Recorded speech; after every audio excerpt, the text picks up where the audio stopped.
reason as to why.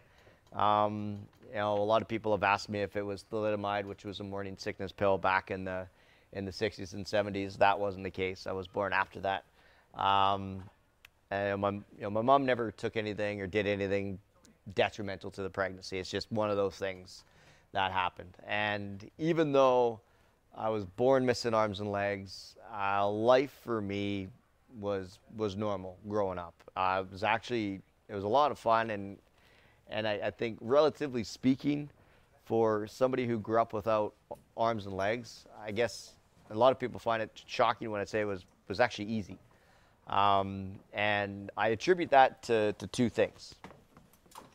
One, a good sense of humor. And I think that's probably the most important. I've always said, if you can't laugh at life, what can you laugh at? And we all have bad days. We all have days where things just aren't going my way, or aren't going your way. And I think if you're having one of those days, instead of just letting, whatever series of unfortunate events that's happening, just kind of pile up one on top of the other, and you get more and more frustrated and angrier as the day progresses. I think if you can kind of slow it down and find the funny in whatever's going on, just try and laugh it off. It helps you get over it easier, and maybe you got a good story or something like that to share with friends or family or coworkers or whatever. So for me,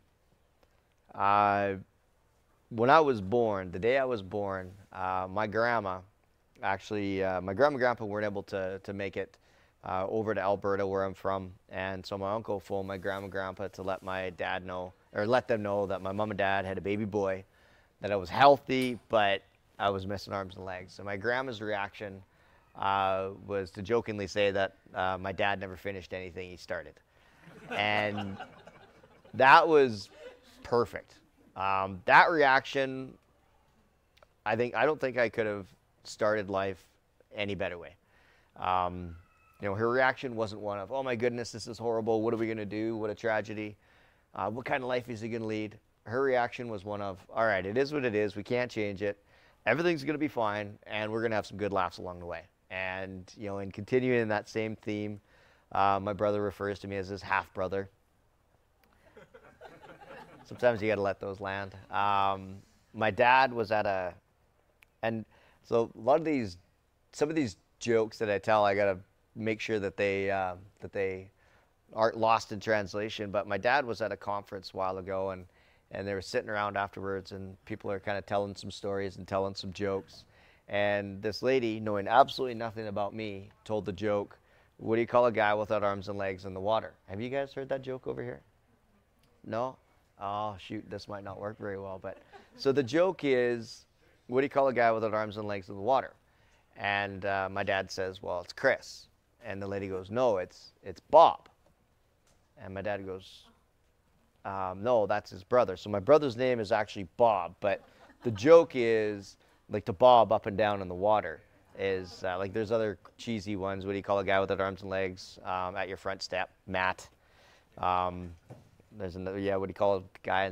But you know what? I'm just going to back up here. So anyways, she didn't know anything about me. She tells this joke, and my dad's kind of picking on her. Like, no, it's Chris.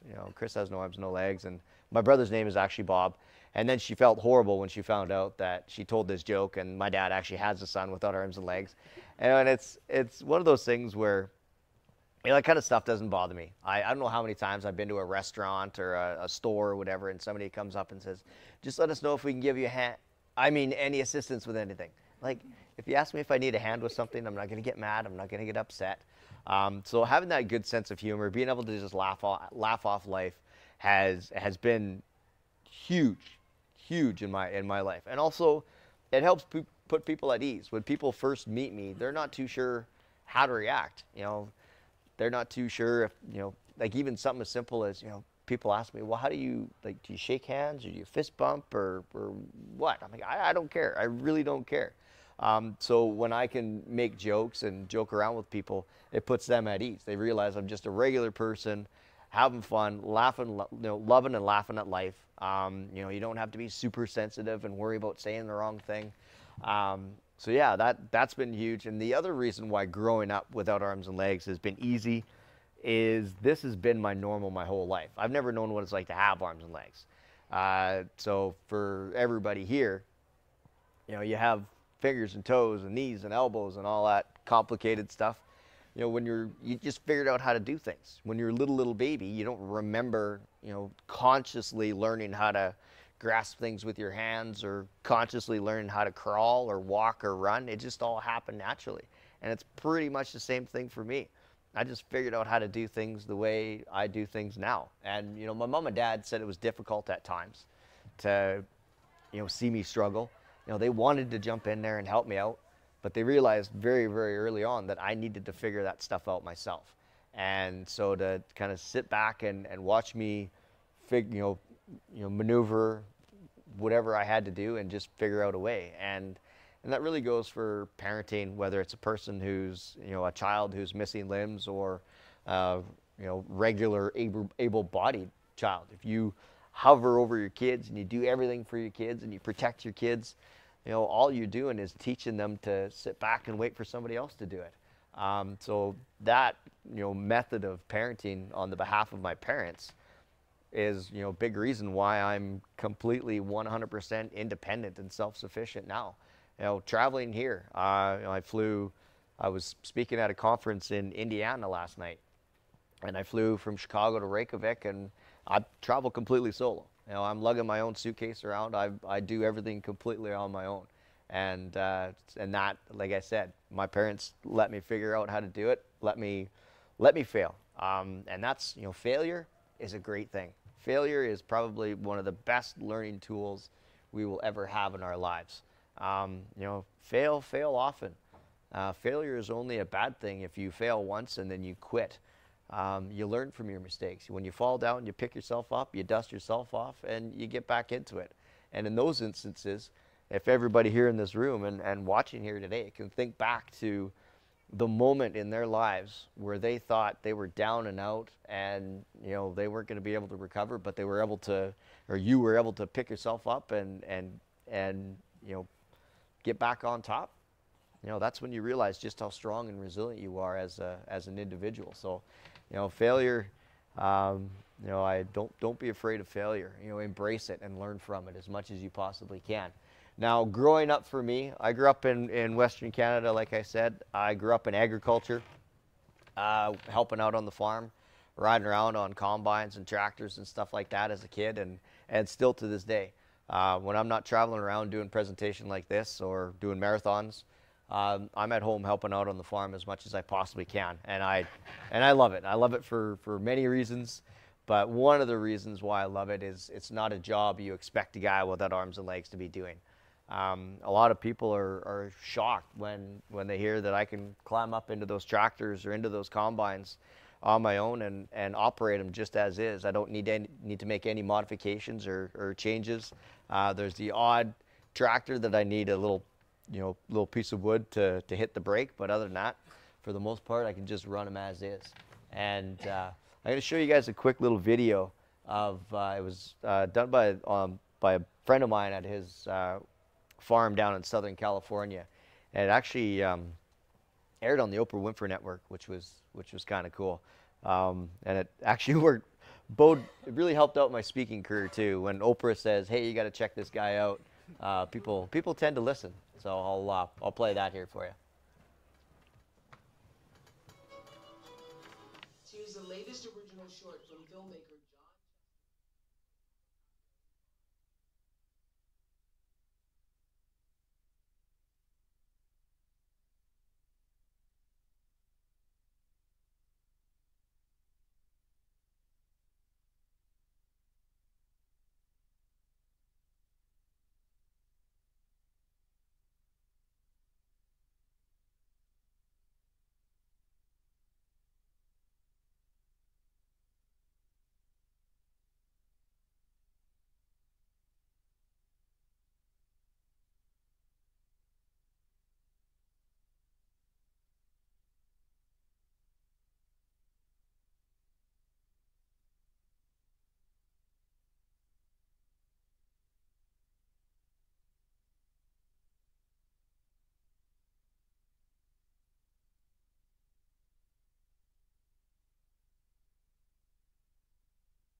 was very little he couldn't do.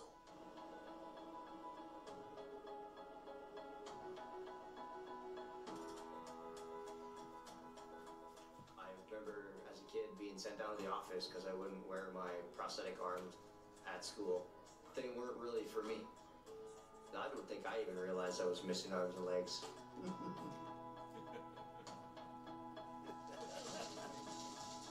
He's not only overcome the many physical challenges of his life, but he's gracefully navigated the most awkward moments. I was handing out Halloween candy one year, and kids are like, "Oh, awesome costume!" I'm like, "I'm wearing jeans and a t-shirt. It's not a costume. This is me. Come back here on the 1st of November, I'll be wearing the same thing."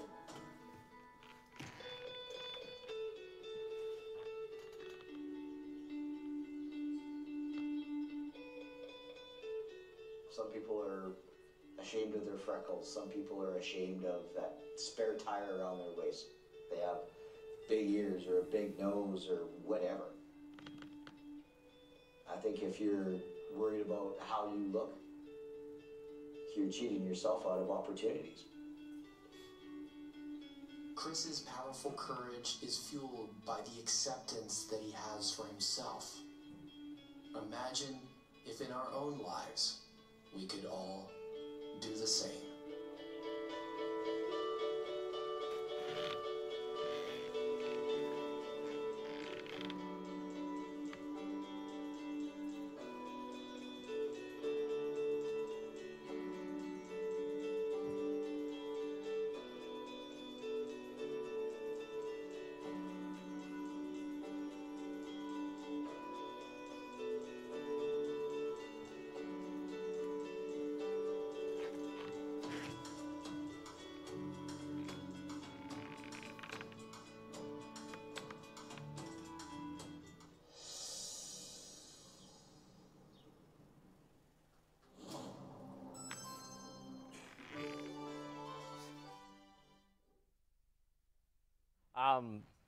So, yeah, growing up without arms and legs, one of the things is you learn how to be a very outside of the box thinker, and you figure out unique ways to do things. And a lot of people ask me why I don't wear prosthetics, or if I ever have worn prosthetics, which, yeah, I tried out artificial arms when I was younger, as you saw in that video, and I hated them. They were heavy, they were cumbersome, and I found I could do everything that I needed to do with what I have far more efficiently than any prosthetics I'd ever tried.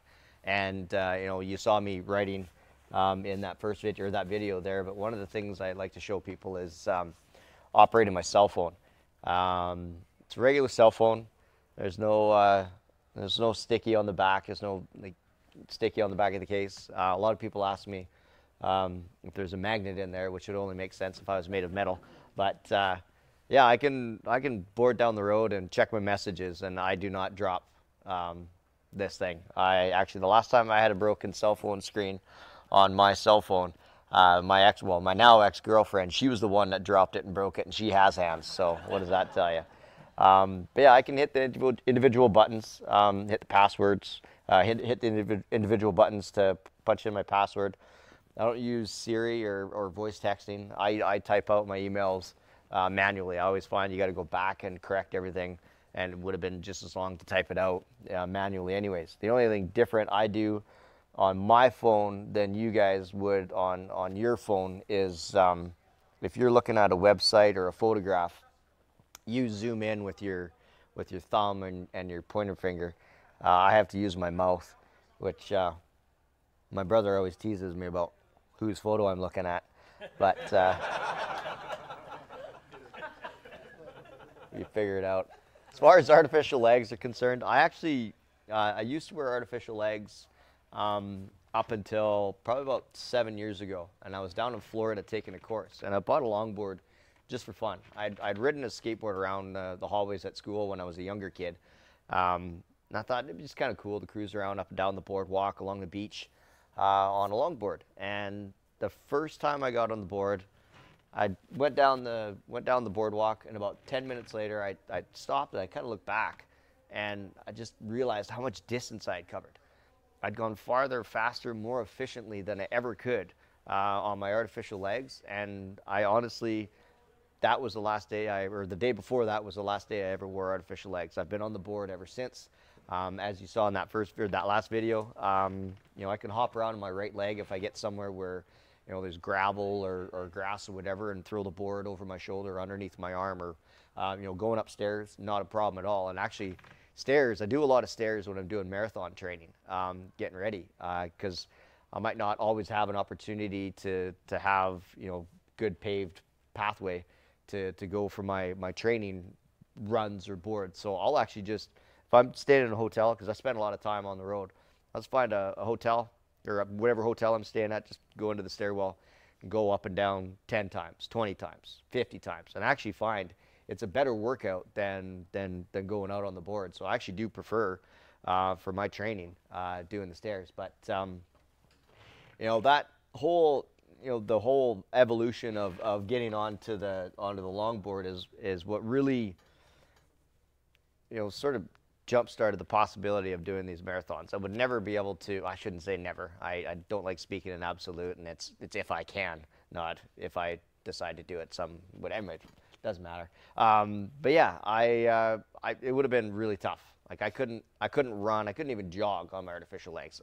A brisk walk would have been as great a distance as I would have been able to, or the fastest I would have been able to go. But you know, the board, it was sort of the beginning of, I was never really caught up in how I looked, but when I graduated to using the board as my full-time method of transportation, I really adopted and embraced the whole idea. If you're worried about how you look, you're cheating yourself out of opportunity. And that's the one thing that people use, or the excuse that people use to talk themselves out of doing anything. You know, I'd love to learn how to dance, but I'll look like an idiot. Or I'd love to go, you know, I'd love to do a marathon, but I'm out of shape, and it would take me 6 hours to do it, and I'll look funny, and people will laugh at me. But it's honestly, that's all you. That is all you. You're the only person who thinks that. And you know, when I started doing marathons, there were so many people that were so encouraging, and it was really cool. But yeah, just getting rid of that idea of, it doesn't matter how you look. It doesn't matter how long it takes you to do a marathon. Just get out and do it and have fun. And the only person you need to do it for is you. And yeah, so when I really fully embraced the whole idea of, you know, if you're worried about how you look, you're cheating yourself out of opportunity. You know, all of a sudden, you know, I was traveling around the world. I was just going out and doing things because I wanted to, and not using, you know, people are going to stare at me, or you know, I might not be able to do it because I don't have arms and legs, or I'll look funny doing it, or what if they don't let me use my board to do the marathon? Just go out there and try, and that's you know, what opened up the whole idea of doing a marathon. Now, the very first marathon I did was the Calgary Marathon. The very first marathon I tried to do was the LA Marathon. Now, back to my girlfriend at the time, the phone dropping one. Her and I were going over our bucket list, places we'd like to travel, things we'd like to do, and a marathon came up. Is one of the things that'd be kind of neat to say you'd done a marathon. And a little while later, some friends of ours were doing the LA Marathon, and they were doing it as a relay, and it was on Valentine's Day. It was going to be the most romantic thing ever. You know, to do a half marathon each, and you know, yada yada yada. So we entered, and then I thought, well, I should really talk to the organizers of the LA Marathon and just make sure they're okay with it. And they unfortunately wouldn't allow me to use my longboard. They said, if they let me use a longboard, then everybody's going to want to use their longboards or skateboards. And I said, well, it's not really, a black and white thing like that. I said, you allow hand cycles. If I could use a hand cycle, I would use that. You allow runners. If I had legs, I would do that. You allow wheelchairs. If I used a wheelchair, I would do that. But this is my mobility aid. This is how I get around. Can we please talk about this? Unfortunately, it was a hard no, which, I mean, it was disappointing, but it is what it is. And so what ended up happening is the organizer of the Calgary Marathon, which is my home marathon, there was a news story done on it, and she said, we look at things on a case-to-case basis, and we see no reason why Chris using the longboard would be an issue. So we got talking, and I said, you know what, I would love to do, I'd love to take you up on the idea of doing the Calgary Marathon. And I said, but I don't want to do a half. I said, like, let's just go all in. And so that was my first marathon, and I did that one in 4 hours, 23 minutes, and 16 seconds. And honestly, it was one of the coolest things ever. My girlfriend was at the finish line, but probably even cooler was my mom had done some marathons and some triathlons and stuff like that. And when she was doing that, the idea of me ever doing a marathon was not even remotely close to being in the cards in my mind. So when I came around the corner, she was on the corner, she was crying, and it's pretty cool going by her, knowing that I was just about to finish my first marathon. And the idea of doing a marathon or doing anything that is any sort of a challenge, whether it be a challenge for somebody with or without arms and legs, the core of the human spirit comes from new experiences. And the whole idea or the thought process of if I can is I'm wanting to push myself to go out and do as many things as I possibly can. I have a bucket list, and everybody has a bucket list, and unfortunately a lot of people have bucket lists that they keep adding things onto, but they're not crossing things off that bucket list. And I don't want to be doing that. I want to be going out there, adding things to my bucket list, and also crossing them off. And I think once I really started going out there and living life to the absolute fullest, I honestly, I'm probably having more fun now without arms and legs than I ever would have with arms and legs. And I mean, there's no way to quantify that, but honestly, I'm having an absolute blast. And so that was my first marathon with my ugly beard. And then I don't know who here is running their first marathon tomorrow. All right, who here is running their second, third, fourth, whatever marathons? And it's addictive. Like, you do one, and it's just like, you relish in the fact that you just completed your first marathon or your 10th marathon or whatever, and you sit in that for a while. At least this is how it works for me. And then about an hour or two later, you're like, okay, what's the next one I'm going to do? And that's exactly how it's been for me. And so this will be my 6th marathon tomorrow.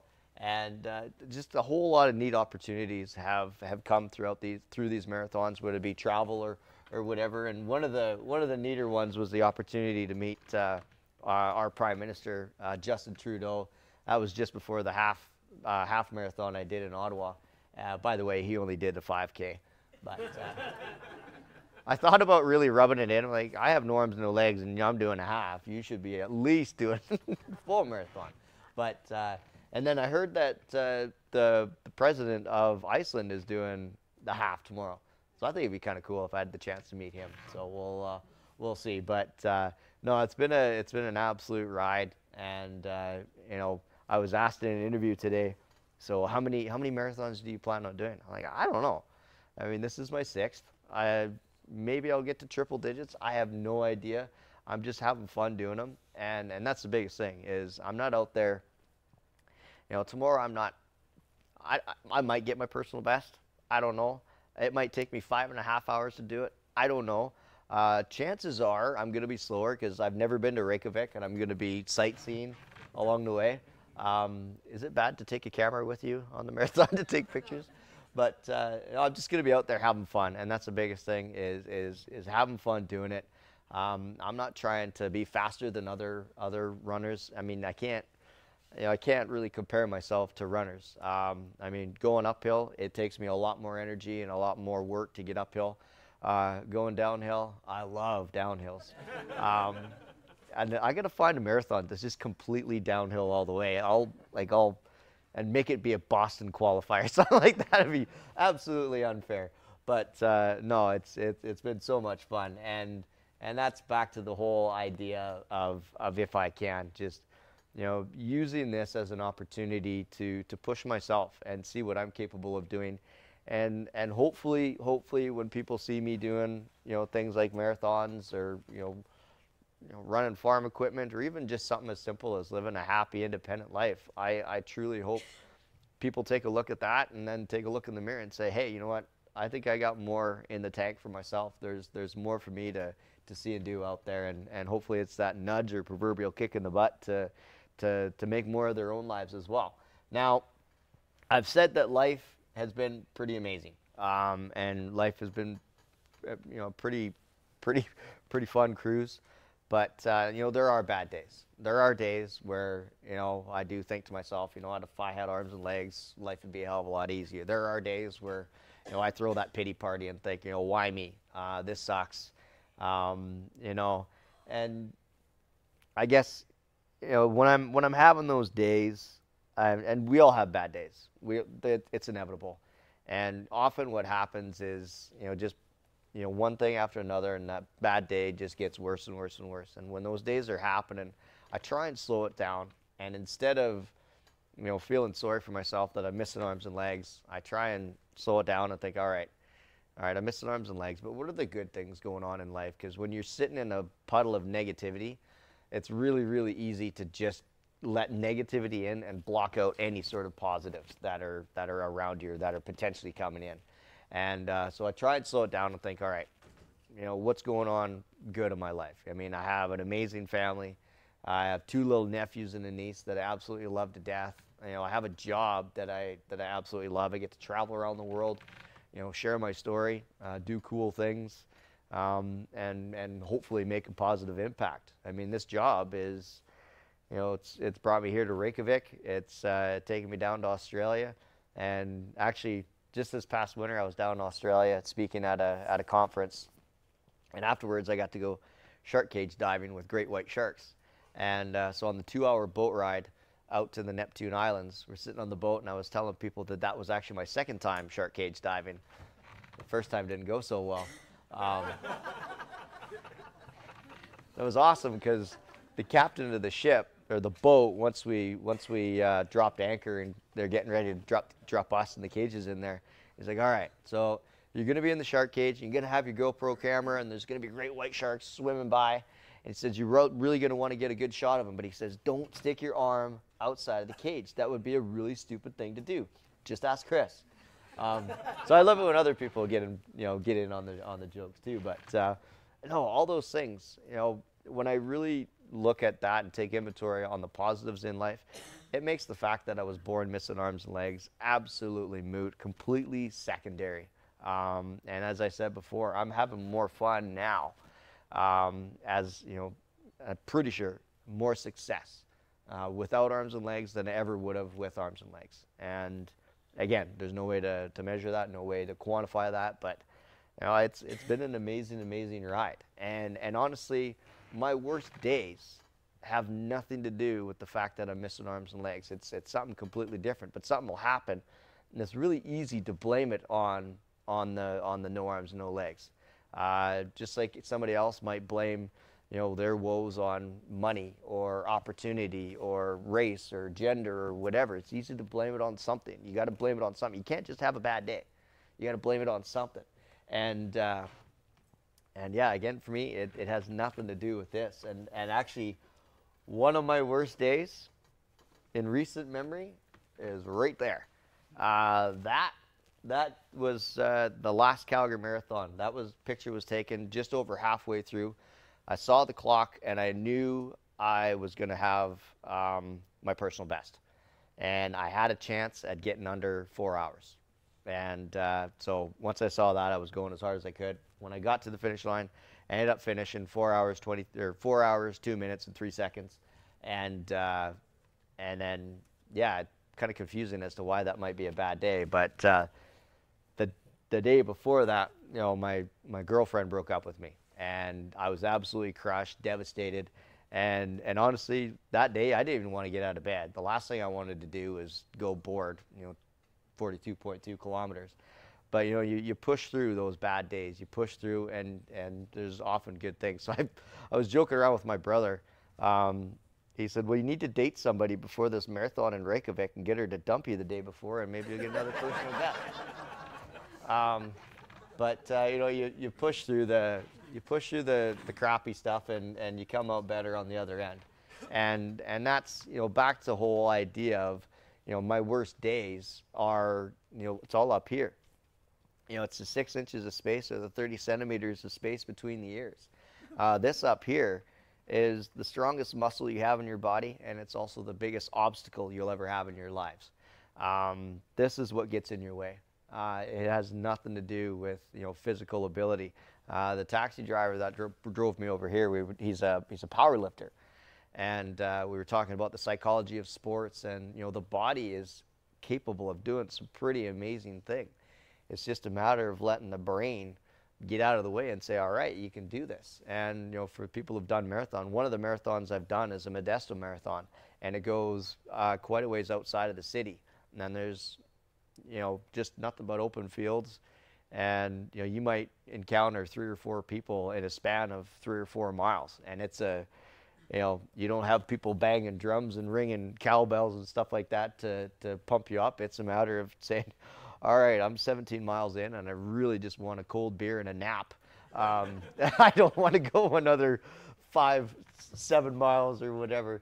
But and that goes back to the whole. And this is one of my favorite quotes of Robin Williams, and it's everyone you meet is fighting a battle you know nothing about. We all have our own story. We all have our own challenges. We all have our own obstacles. And, I think where it kind of begins and ends is you have a choice. Whatever your challenge or your obstacle or your story is, you can make that your excuse. So for me, I could have very easily said, you know what, this sucks. Why me? I was born without arms and legs. I quit. I was going to hang out at home and live off the government, which, that's never been an option for me. The other option you have is accepting what it is, accepting that you can't change it, but what you can do is make the most of that situation. And I've gone out and tried to make the most of that situation every single day. And, it's about taking control of your circumstances instead of passively waiting for them to decide your fate. Accept what it is and just go out there and make the most of life and have as much fun as you can doing it. And that goes, again, back into the whole idea of if I can. If a guy with arms and legs can do marathons or snowboard or surf or run farm equipment or travel the world or whatever. Anybody is capable of absolutely anything. Again, it's up here. It has nothing to do with this. It has nothing to do with physical ability. It's all up here. And really, believing in yourself and telling yourself that you can and getting it right up here. Now, if I can, I originally started off as an idea for a travel show. I love travel, and a buddy of mine, JR, he'd done quite a bit of traveling too, and we thought it'd be a neat idea for a travel show. There's all kinds of travel shows out there. Ours would be the unique element of a guy without arms and legs going out and doing all this cool stuff. So we partnered up with a production company in Los Angeles and filmed a pilot or the very first episode of this travel show. And I've got the first couple of minutes of it here if you guys would like to see it. The answer has to be yes, because I'm showing it anyways.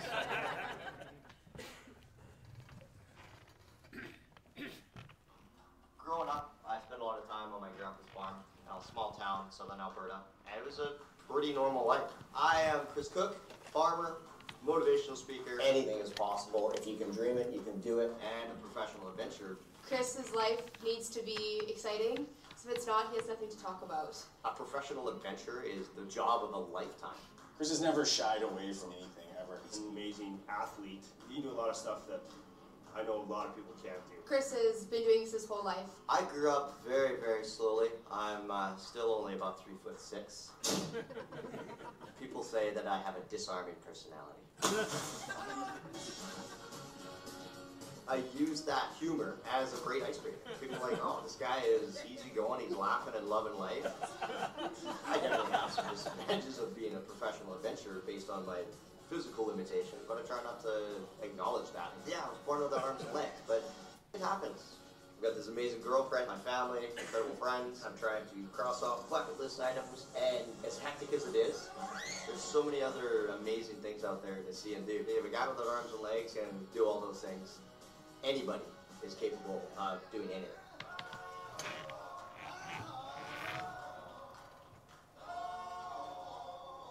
This is going to be a fun ride. So we obviously have to reshoot some of that stuff because I don't have the girlfriend anymore. Whoops. But yeah, we're still working on trying to find the perfect fit for that show. There was some networks that wanted it to be more of a relationship show, which I have had. Well, neither one of us had any desire to have it be anything like that. It's, you know, completely misses the point of it. It's a travel show, and it's about going out there and testing your limits and pushing yourself and you know, really truly proving to yourself what you're capable of doing as an individual. Now, I firmly believe you get out of life what you put into it. You put out positivity, you put out happiness, you put out love, you put out generosity, you're going to get that back. You put out negativity, you put out hatred, you put out ugliness, you're going to get that back as well. Yeah, there's some exceptions to that rule. Sometimes good things happen to bad people, and yeah, sometimes bad people fall upon good fortune, but you know, for the most part, I think if you stick to this formula, it works. And I've been very, very fortunate in my travels to have a lot of really, and just in my life in general, to have a lot of really cool, amazing, generous people come across my path. And one, I guess, challenge or adventure I always thought would be kind of cool was I thought it'd be kind of neat to hitchhike across Canada, which I don't think you can call it hitchhiking if you don't have thumbs.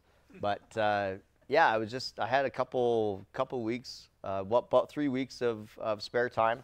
Wasn't really much happening on the farm, and I thought, you know, it'd be kind of neat to go out and try and hitchhike across Canada. Like what a neat way to see the country. I had a couple buddies who did the same, and so on the morning of July 6th, I decided on July 8th I was gonna head out, and I started in Calgary, and I wanted this trip to be purely through the kindness of strangers. I didn't want to ask people for rides. I didn't want to try and flag people down on the side of the road. I just wanted to let people offer up assistance, kindness, generosity. And so yeah, I crossed from Calgary all the way to St. John's, Newfoundland, 6,338 kilometers in 18 days. And yeah, it was actually incredible. And that whole trip, there was absolutely not one single instance of anybody doing anything negative or mean or at all. It was all just kindness, and it was absolutely awesome just to see how incredibly kind people are.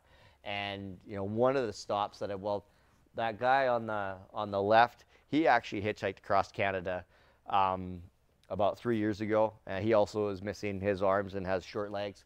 And then the other person that I really wanted to make sure I paid homage to is just outside of Thunder Bay, is a monument for Terry Fox. Has anybody here ever heard of Terry Fox?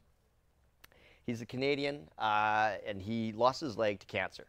And this is in the late 70s, early 80s. And when his cancer was in remission, he decided he wanted to run across Canada to raise money for cancer research. And he did, what he called it the Marathon of Hope. And he started in St. John's, Newfoundland, and headed west.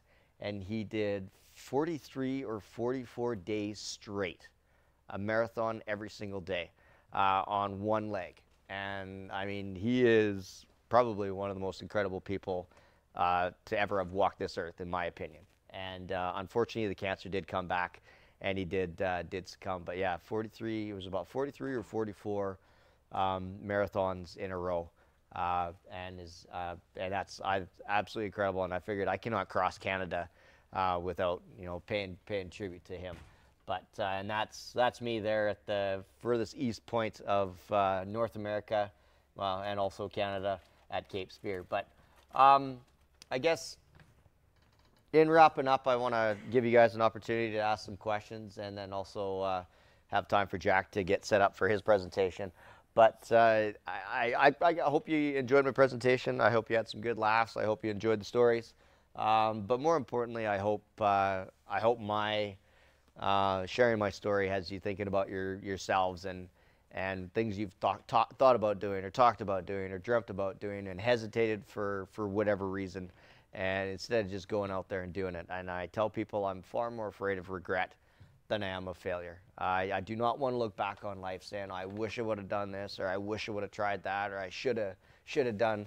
I just want to go out there and say, you know what, I did as many things as I possibly could. I did as much as I possibly could. I've had an amazing ride. Maybe not everything went the way I'd hoped, but at least I put myself out there, and at least I tried. And I was speaking at a conference in St. Louis a while ago, and there was a guy talking about YOLO, you only live once. And he said it should be YODO, you only die once. He said when you wake up, every person in this room, when we woke up on the morning of January 1st, we were given 365 opportunities to live. But don't wait for New Year's, or don't wait for Monday, or don't wait for the beginning of the month. Do it right now. There's absolutely no time like the present. If you give yourself, you try and set, the bar a little too far ahead. Well, you keep pushing that. Just do it now. There's absolutely no time like the present.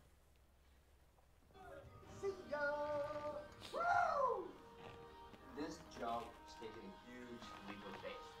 He's built this bridge to a new life, and he is jumping into totally uncharted territories. So this leap is everything. If I can jump off this bridge and come out on top, I can jump into this new chapter of my life and come out on top. People create all kinds of limitations, and if people think I'm a hero, then I've done a pretty good job tricking them.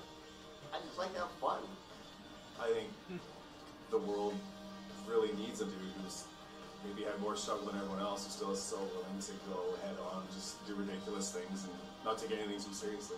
Chris is a living, breathing, not walking, but rolling example of that. If I can take this leap of faith, anybody can. See you later. I survived. It's okay.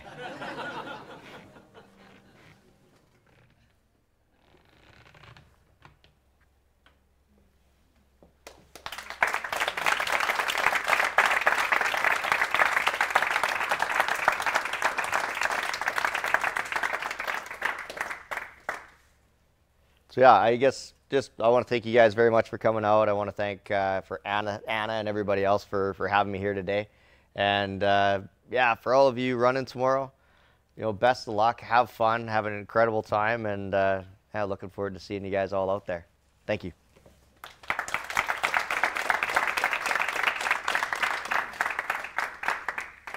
Thank you, Chris. It was unbelievable to meet him this morning. Half an hour after the plane landed, I was waiting in the hall for him, and suddenly he came on his board and carrying his luggage. Adventurist, Chris. But now we are open for questions. Don't be shy. I've heard every single question you could think of. So Remember, we are streaming this, so please.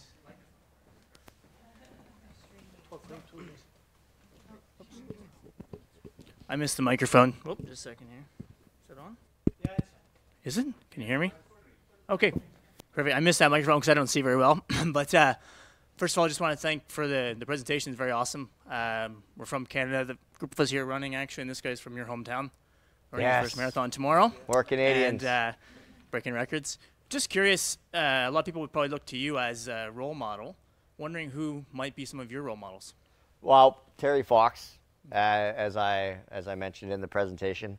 Guys like Jim Abbott, who pitched in the major leagues, even though he is missing his right hand. And actually, one of my good friends, his name is Tom Black, and he's missing his right hand as well. And he was a quarterback for his high school football team, took his football team to the provincial championships, but he's a pilot for Air Canada, and even though he's missing his hand, and he's been put through some very, very rigorous flight tests, and he has absolutely blown everybody away every single time. So somebody like Tom, I just think it's incredible. And I mean, honestly, every single day, you can turn on Facebook, and there's a lot of junk out there, but there's also a lot of really amazing, incredible videos of people doing some awesome stuff. I mean, the guys with Team Mito back in Calgary, and what you guys are doing. Are you guys with the Team Diabetes? Are you? Oh no, because there is a group here with the diabetes. But I mean, just there's all sorts of stories of people just getting out there and making the most of life. So, I mean, long answer short, the list is ridiculously long. But yeah, my buddy Tom Black, Jim Abbott, and Terry Fox are three that really stick out for me.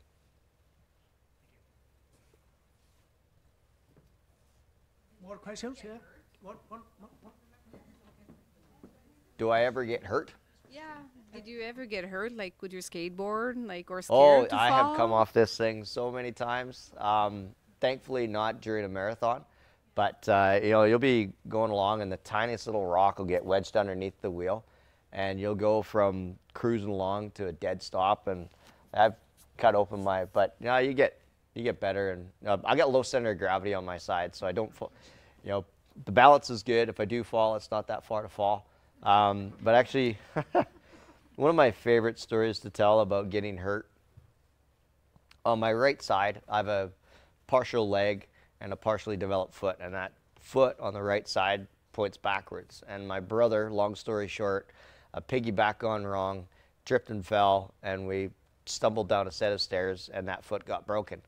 And so when we went to the hospital, it was a small town hospital, and they didn't have an x-ray technician on, so they just gave me some painkillers and said, we'll take care of you in the morning. So the next morning, the new nurse comes in. She goes, so I understand you think you've twisted your ankle or broke your foot or something? I said, yeah. She goes, well, do you mind if I take a look? I said, yeah, not a problem.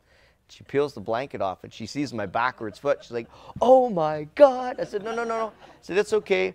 The foot was pointing that direction before. Now it's just really sore. So, yeah, and it was broken. And so I was pretty much immobile for about 6 weeks. But, yeah, no, I do. I fall gracefully, though, most of the time. Yeah. More questions? No. If not, I would like to wish you all the best. I know you don't need luck. All the best. And enjoy the day and explore Reykjavik. Yes. 42 kilometers. Yeah, absolutely. Thank you very much. Thank you. Appreciate it. Oh.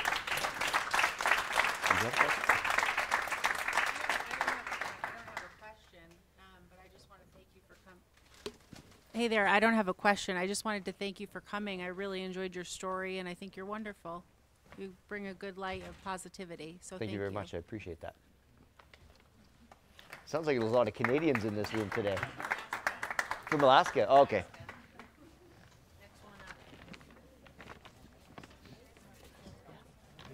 Thank you very much. Appreciate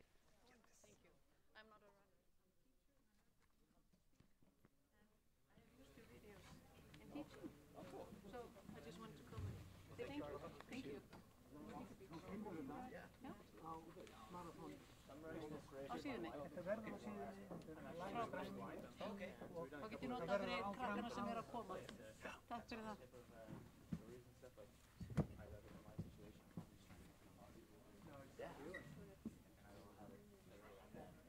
Yeah, well, I mean, I guess it could always be worse.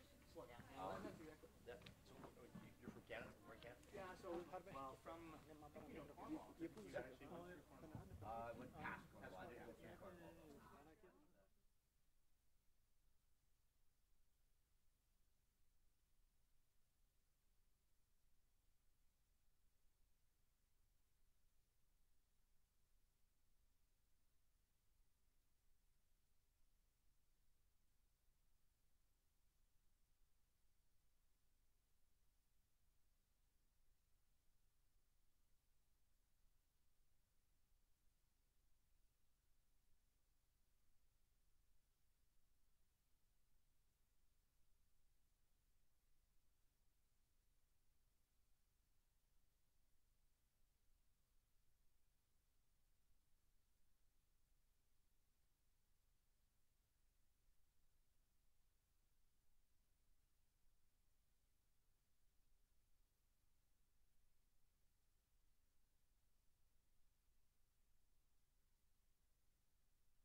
Ladies and gentlemen, I think we have to continue with our next speaker, which is Jack Fultz. He is from Boston, and he was a winner of Boston Marathon champion in 1976, which is the hottest run ever, and run for the horses. But 2 years later, he was also competing in the Boston Marathon and went to top 20 all-time world list on 2:11:17. He is a former professor at the sport physiology at Tufts University near Boston for 26 years, and currently is a training and advisor. We welcome you, Jack, and the floor is yours.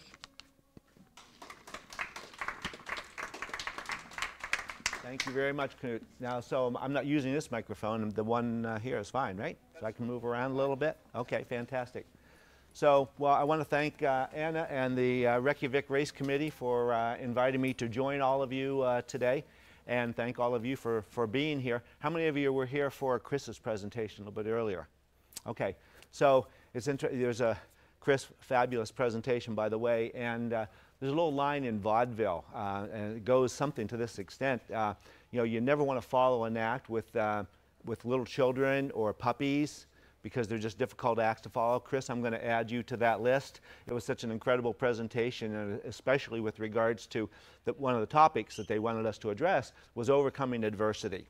So the adversities that I've overcome in my running career pale so much in comparison to what Chris has dealt with that we may forego some of those, and I'll skip right on to some of the other topics that I want to address this evening and share with you. But Chris touched on one of them in particular. As Knut said, I taught sports psychology for 26 years and enrolled that a lot in my own athletic career.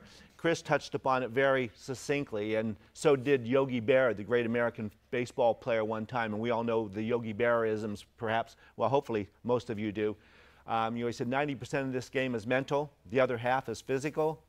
And, you know, the Henry Ford line, you know, whether you believe you can't or believe you can't, you're right. I've kind of modified that to a little bit, a different iteration of that. Whether, if you believe you can, you might. If you believe you can't, you're right. Okay? Because believing in something doesn't necessarily mean it's a guarantee. I could say, I believe I'm going to go out and win the Boston Marathon again.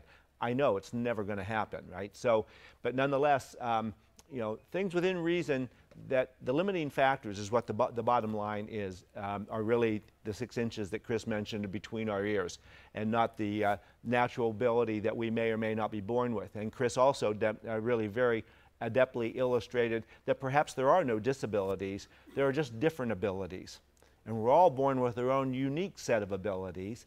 And again, the limiting factor as to whether we realize our full potential as human beings in specific skill sets, whether it's in athletics or arts or medicine, professional careers, whatever it happens to be, that the limiting factors really are have much more to do with not so much with the DNA, but with the mindset that we take into it and the attitude that we've cultivated to try to realize our full potential.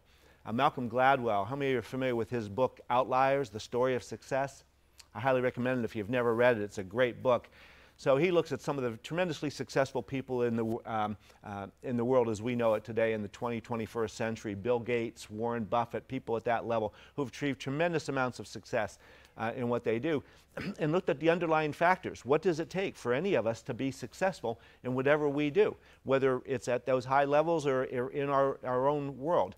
And the overwhelming response to the research that he did, the meta-analysis that he did, was that the limiting factors are not the natural abilities that we're necessarily born with, but the 10,000 hours of hard work we may be willing to put in to cultivate whatever abilities that we do have, that we are born with.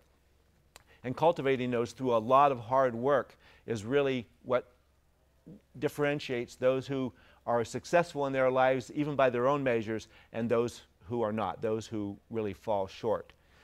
So how that translated, how that played itself out in my own athletic career was I was basically, I was an okay high school runner. I played growing up in northwestern Pennsylvania in the United States. We all played football, American football in the fall. We didn't have cross country. I played some basketball in the winter and then ran track in the spring. And I loved track the most. I was too small to be any good in football. I was too short, too slow to be any good in basketball, particularly. But running was something that if you just stuck to it, especially distance running, we were born with a certain amount of speed, but you can cultivate a lot of endurance if you're willing to keep working at it. And those of you who are marathoners, how many of you are running tomorrow, by the way? Either the marathon or any of the other races, distances. Okay, just about everybody. And the rest of you who maybe aren't have at other times. So, putting in the work necessary to do it, you get some very objective results to that. So I just kind of kept showing up on the running side of it, but I was still a walk-on in college. I showed up in the track coach's office as a freshman in college with my hands in my pockets and my Chuck Taylor high-top Converse basketball shoes on, which is what we wore as running flats back then. That's how old I am.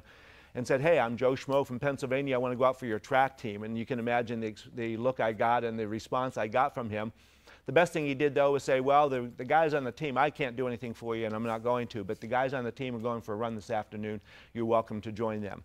So that's really, part of what got the ball rolling. I did, and they embraced me and welcomed me onto their training group anyway, if not onto the team. I started running races unofficially through that track season.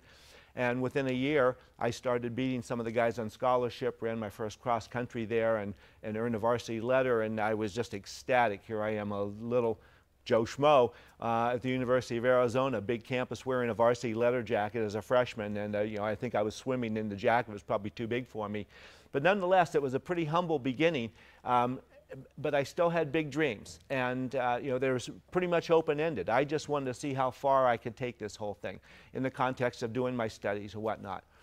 So after the second year, I was now still a small fish in a mighty big pond, although I was becoming a little bit bigger of a fish and enjoying it very much. But it was time to move on. So I transferred back east, and this is 1969, right in the height of the Vietnam War. And the United States still had a draft system where every 18-year-old male had to register for the draft system. Some of you are probably aware of this and maybe have had the same experience.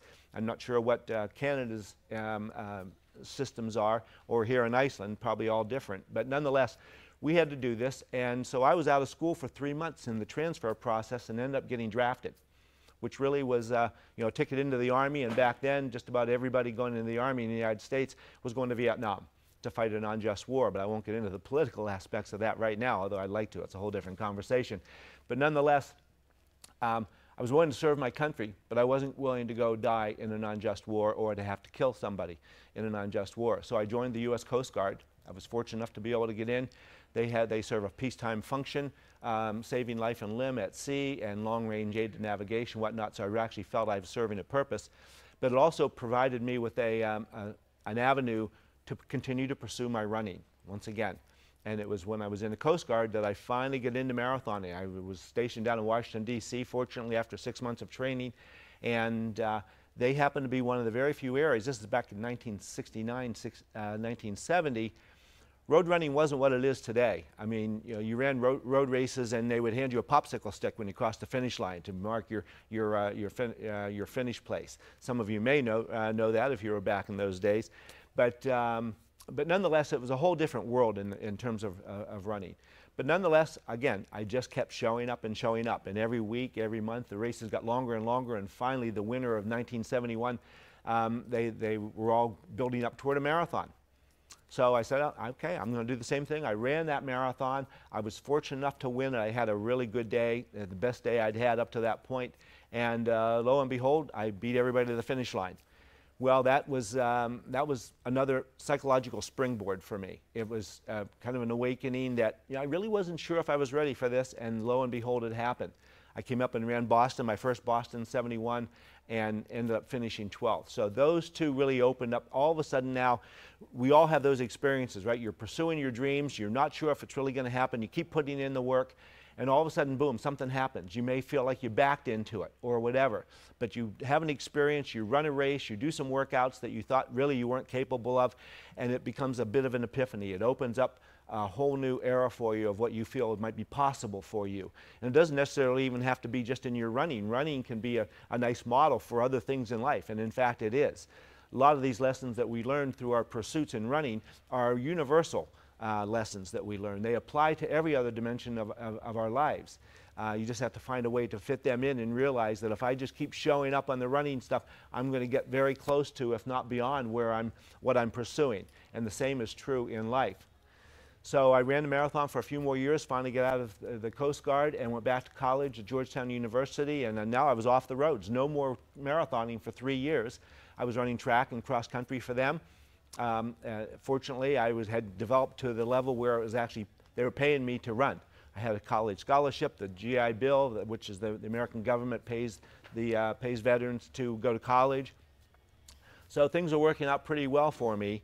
But finally in '76, as I came up to the marathon at Boston, I only did that for a fairly unique reason. I was a fifth-year senior. My eligibility had expired, and it was time for me to go back on the roads. I was graduating that year, and '76 was an Olympic year. The Olympic Games were in Montreal, and my goal now was to try to make the U.S. Olympic team.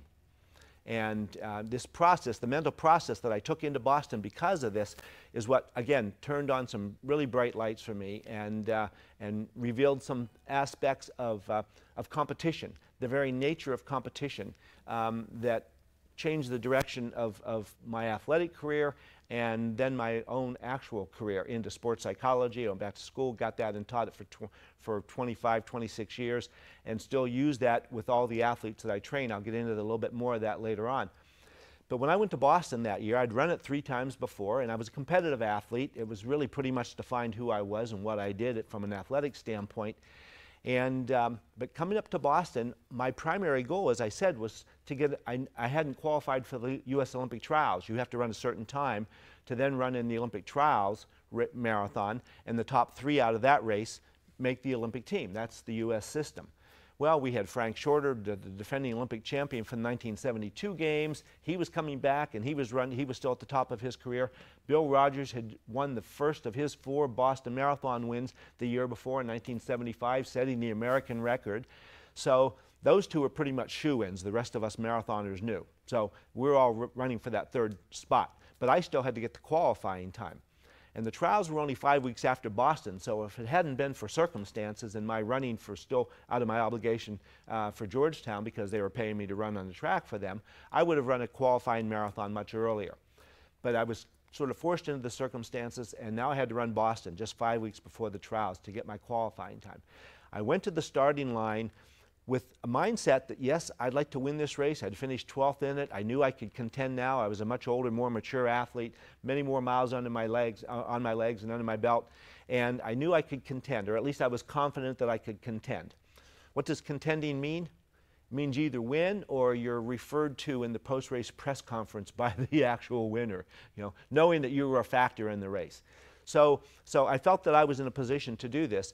But the unique mindset that I mentioned was that in my mind now, because I was there more about running as fast as I could than beating the other guys, they no longer were in my mind my enemy, my opponent, but they were my ally. The faster they would run, the faster I was likely to run. And I was all about running the fastest time I could. I had to run under 2 hours and 20 minutes, and I had never come close to that yet. I was confident that I could based on my training and other races I had run, but I hadn't done it yet. And until you do, you haven't. So my focus was on that. And it wasn't until the gun went off that I realized, although I was incredibly relaxed going to the starting line, and I was a little curious about it, even everything leading up to it, I was in the greatest shape of my life, and workouts could not have gone better.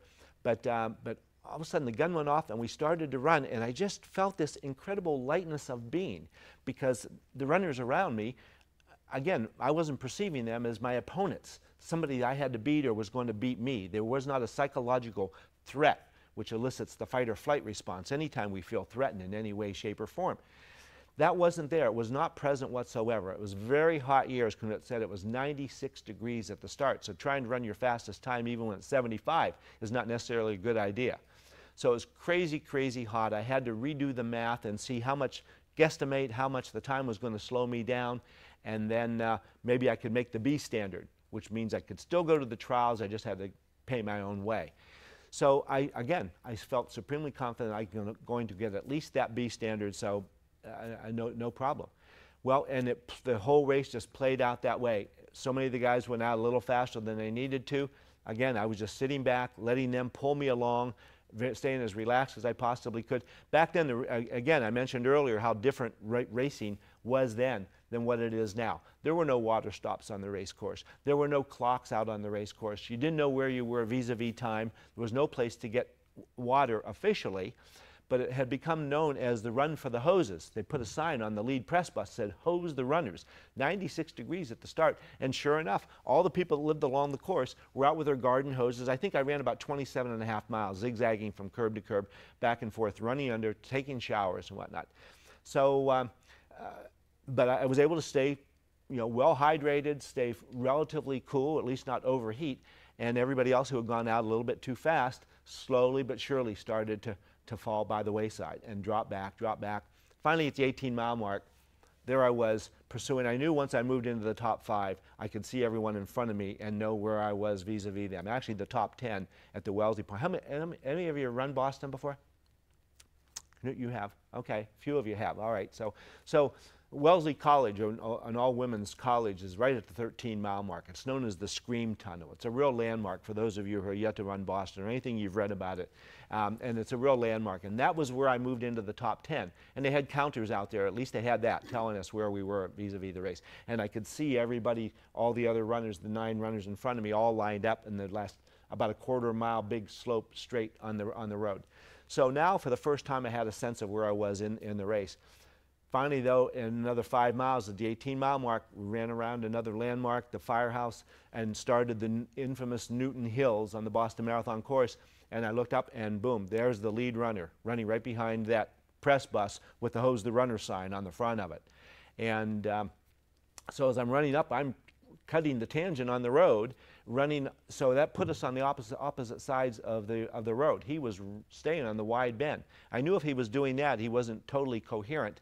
As it turns out, sure enough, he wasn't. And so when I went by him, I looked over at him, he looked at me, and we made eye contact. And typically, again, an expression of my mindset in that race, that the other runners in the race were not my opponents, not my enemy, but in fact my ally. And I noticed right then my reaction, but reflected on it even more after the fact, and it wasn't one of, I got you. It was one of compassion for him, because you could see in his eyes, he'd been leading the entire 18 miles up to that point. He thought for sure he was going to win. He'd run 2:12 marathon the year before, so he was one of the fastest times in the world. He was from Swaziland, and the guys on the photo truck were passing around beers and had already shot all their film. They were sure nobody was going to catch this guy either. And so I realized his dream is now crumbling in front of him, and mine is now just starting to come to fruition. But I had been where he had been many times before, so it was easy actually to have some sense of compassion for him. But nonetheless, I didn't necessarily slow down and help him out, but nonetheless, having that reaction just reinforced to me that I'm on the path that I need to be on in that particular race. And was able to continue on and finish uncontested. Nobody came after me. My calves started cramping a little bit. I slowed down, again realizing, hey, if I don't win, as long as I get my time and run the best race I know I'm capable of, if I don't win, I know now I'm truly contending, I'm going to come back again and take another shot at it, because who wouldn't at that level want to win the Boston Marathon, right? So nonetheless, nobody challenged me for the rest of the race. Across the finish line, I basically was having such a good day that I only stopped because the race was over.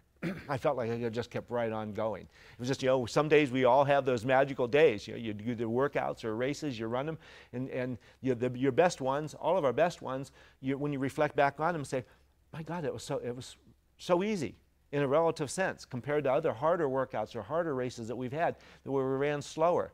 Usually it has some aspect of that has to do with our egos are not involved in the process when we have those incredibly beautiful workouts, runs, or races. We get that conscious mind out of the action as much as possible, and the subconscious just takes over, and you're in the moment, you're in the flow, and it just happens. And I was experiencing that too as I was running along. There were occasions when I almost felt like I'm above here just watching it all happen. You know, my ego was just not involved in the process at all. That's what's called being in the zone. You know, that's and in the moment, which we all love, and we touch upon that most of the runs we go on briefly anyway. That's part of the psychological therapy of the running that we all do. In another interesting notion, having doused myself with all the water for the 18 miles leading up to the lead, getting to the lead, once I took the lead, my number had washed off, so they didn't know who I was. They just and I just had Georgetown across my singlet. The guys, as I said, the photographers were all passing around beer. They had already shot all their films, so there are very few photographs of me having taken the lead of that race. And they're all yelling, "Who are you? Who are you?" Well, I wouldn't tell them. You know, it's a very rare experience when you know something that everybody else around you doesn't and wants to know. It's a unique sense of power. So maybe my ego got a little involved there and got a little pat, a little boost. But nonetheless, it didn't take them too long to figure out. Actually, the guy that did was a guy named Jeff Johnson, who was Nike's #1 employee many, many years later. But he was an amateur photographer, still is, and he's still around. And whatever photographs I have of that particular race were shot by him. And but anyway, he was figured it out. My number was 14. I didn't have to go too far down the list to see Georgetown on there. So, but I think they were on their third beer by that point. So I kind of give them a pass on that. So nonetheless, you know, having won that race, again, the real lesson that I learned, I qualified for the trials, by the way. I went on 5 weeks later, though. You know how you're going to feel 5 weeks after your marathon, not ready for your next one necessarily. So I didn't make the team, but it was a tremendous experience for me to have had that. And again, as I say, what I really learned was that, you know, and again, it goes back to what Chris was talking about and what I opened up with a little bit in terms of the psychology of our approach, is that we end up becoming our own worst enemy most of the time. You know, to get out of our own way, to realize that, you know, the challenging goals that we set for ourselves, to let go of the things over which we have no control, to focus on the things over which we do, and to be willing to just get out of our own way and let it happen. That's actually the best way to make things happen more often than not. And you know, sometimes again we back into it. It's not something that we can overtly go out and do. It's like trying by not trying, so to speak. And I'm not saying you don't have to put a lot of effort into your training and into the race itself. But when that happens, once you're in the flow, you're in the zone. And again, I go back to, looked like I had a number of acknowledging head shakes when I talked about each of us having our best races and our best workouts, our fastest runs, and how relatively simple, easy they feel relative to other harder workouts or races that we do when we're going slower. So to find that, if we could bottle it, you know, and have a magic pill to make that happen at any turn, would be a wonderful thing. It's a learned process, no doubt about it, and it's a lifelong process as well. So we keep relearning these things, and I now, many, many years later, continue to relearn those processes. The next year I came back and ran to defend my title. I decided very late in the game that I was going to do this, and came back. I wasn't in quite as good a shape. It was another hot day, not quite as hot. Jerome Drayton from Canada ended up winning it, and I finished 9th, and just about the same time I had when I won it the year before. And I was asked by the Boston Globe afterwards, well, what happened? You know, you ran the same time, but this year you only finished 9th. I said, yeah, this year 8 guys ran faster than me. And that was kind of it. You know, I said, if they hadn't been here, I would have won again. So it really kind of goes to what I'm saying. You know, there are a lot of different ways to measure our performance, but we all, as humans, have a tendency to measure ourselves against what others are doing. Okay? So if we beat somebody, we think we're better than them, perhaps, or at least society sort of reinforces that notion that our self-esteem and our sense of self-worth is a function of the outcome of our events. And that is probably the single greatest detriment to competition in and of itself, that if we attach our self-worth to our outcomes, it is a prescription ultimately for disaster, because we can never really get to where we're trying to get.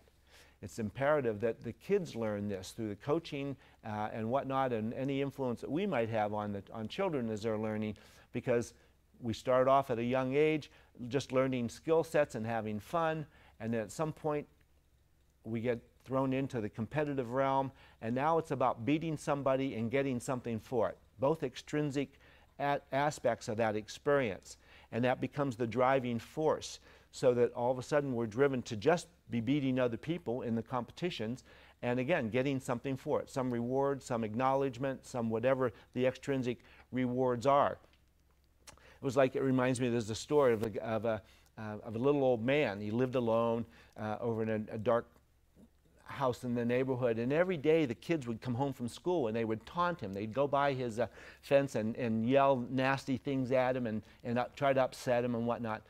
So one day he was trying to figure out how to stop them from doing this, because he did it every day.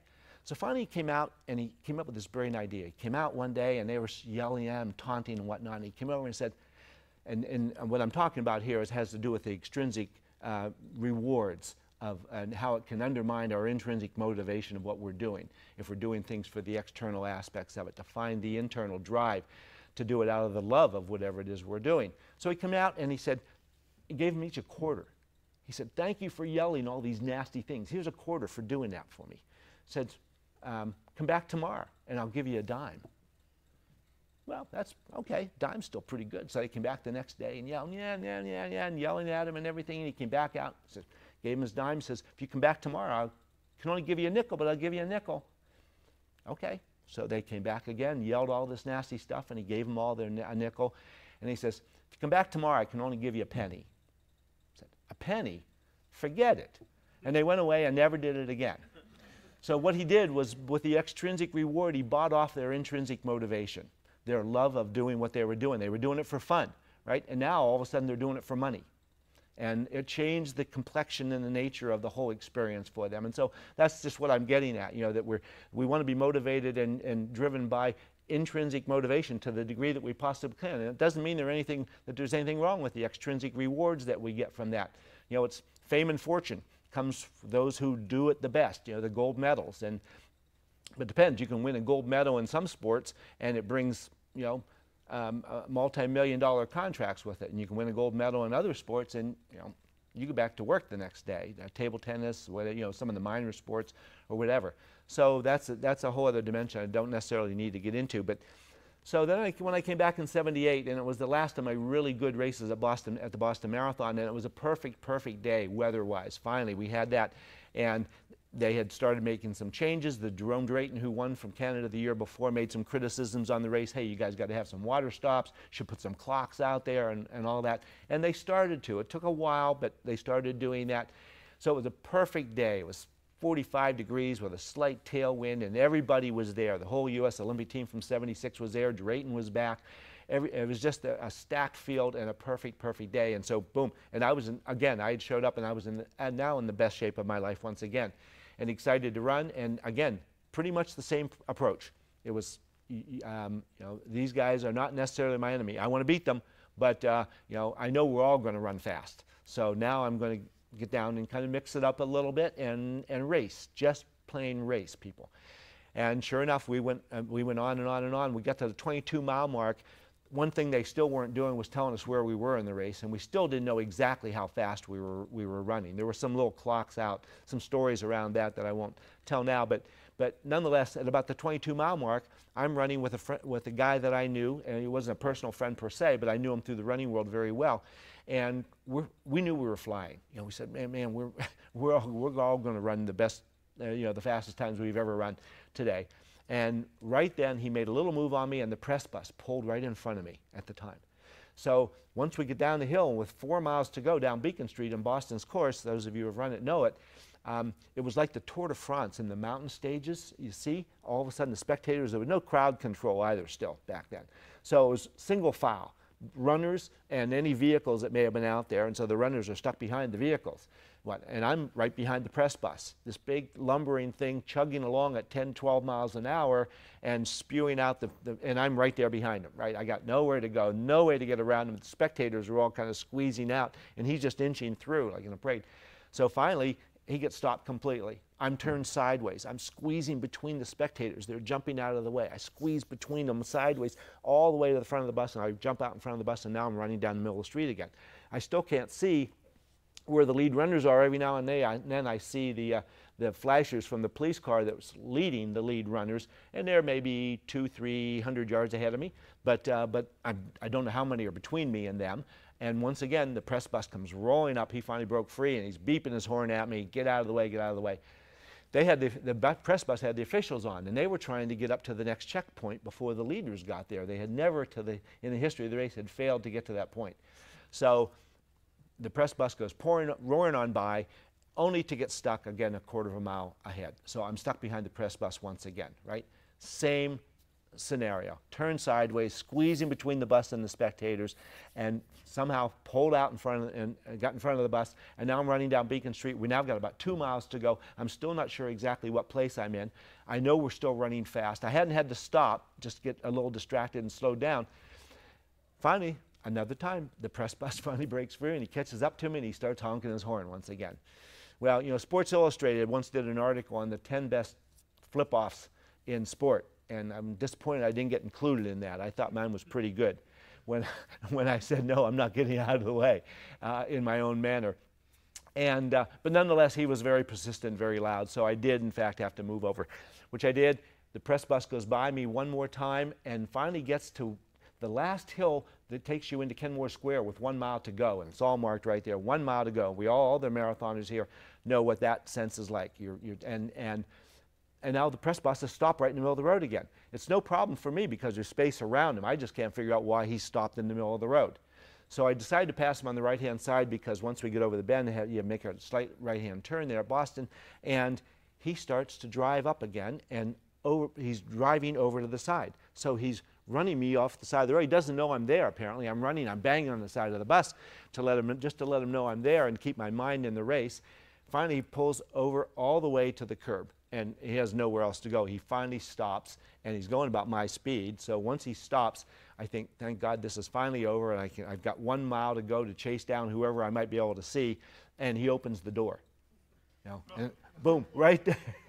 Somehow, to this day, I don't know exactly how I vaporized and ended up on the other side of that door, as some of one of the little football twists I did, I guess. Ended up on the other side of the bus, and lo and behold, there were 3 runners within the next 30, 40 yards that I hadn't seen the previous 4 miles. And there they were. So we had been closing gap on them, and 2 of the 3 were a sort of local nemesis of mine. One of them I'd raced in college the whole time, so that was a little added inspiration to go after these guys. I got those 3, and there were still 3 ahead of me, including Bill Rogers, including that runner I had been with at the 22-mile mark who missed catching Bill by 2 seconds that year, and a third finish runner who went on to beat me by 1 second and set the Finnish national record. So it made for a tremendously adventurous race for me, and I had no idea for another hour how fast we'd all run. And then 6 of us ran under 2:12, which was the first time that had happened, and I mentioned the time. So once again, the mindset of going into it where my opponents are not necessarily my enemy, but my ally, enabling me to run as fast as I can and optimize whatever potential I have that day. So I only finished 4th, but I ran 9 minutes faster than my winning time, and for me, it was as great of a race as I had run when I won. But the world, again, is looking more at the extrinsic notions, and you know, we've all heard that sad expression, no one remembers second place. Remember the Nike ad? They said, you don't win silver, you lose gold. That campaign didn't last very long, by the way. They took that down and realized the negative dimensions of that kind of a message. But nonetheless, for me personally, I was as satisfied with that particular race as I was with my win. So from a career standpoint, those were the bigger lessons that I learned than how to train and run fast. Those are all very important as well, and there's a lot of science around the physiology of training. We've all read all the training books, especially those of you who are running a marathon tomorrow or any of the races, and others prior to that. But you know, again, that psychological dimensions of it that you can translate into other aspects of your life. And so for me, some of the translation happened into the charity aspect of it, which is another theme of this year's race. And it turned out I transferred from my racing career into a coaching career. But I started out, again, with very humble beginnings, and I was coaching a junior high school team.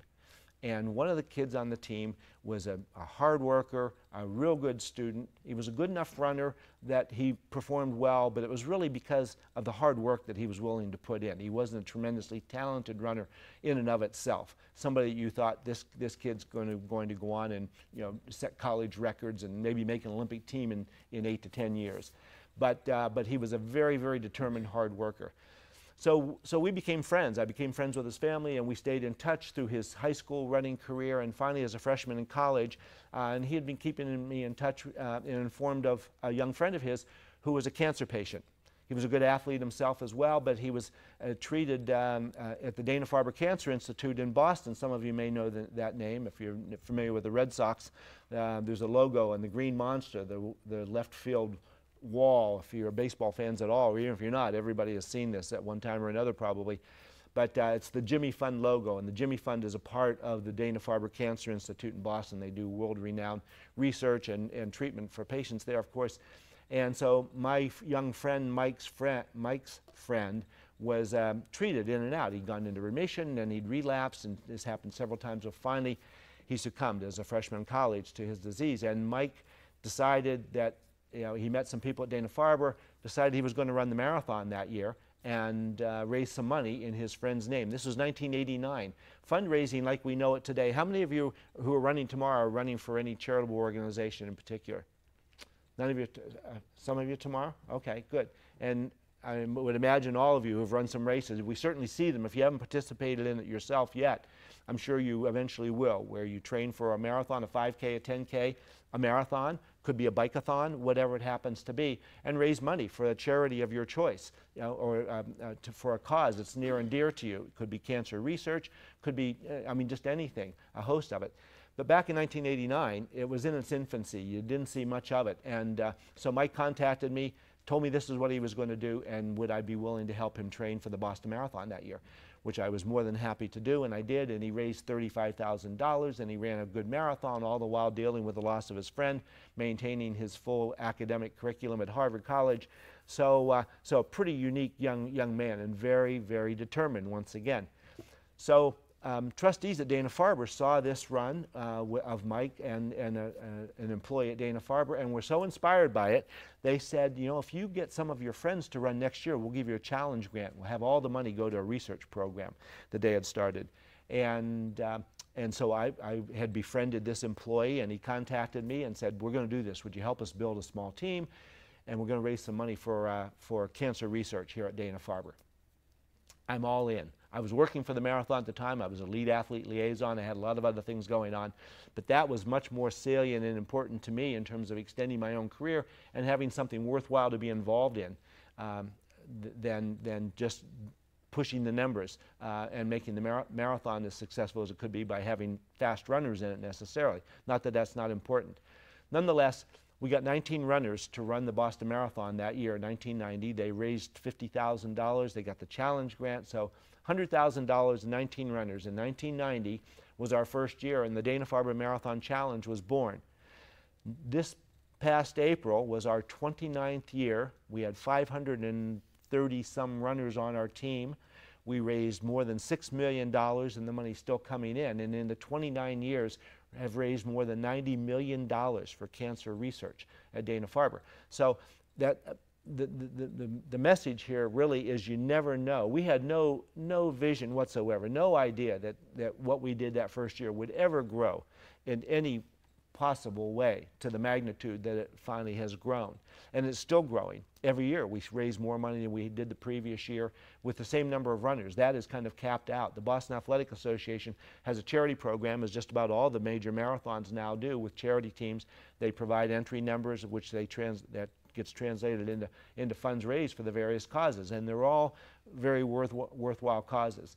So, but I've had the good fortune to have been involved in that whole thing and watched it all grow. So I do all the online training programs for them, get to stay involved in not only just the Boston Marathon, but in running in general and in all the fundraising that goes along with it. So you never know how far this can go, or your own involvement in whatever causes you may be involved with from a fundraising standpoint.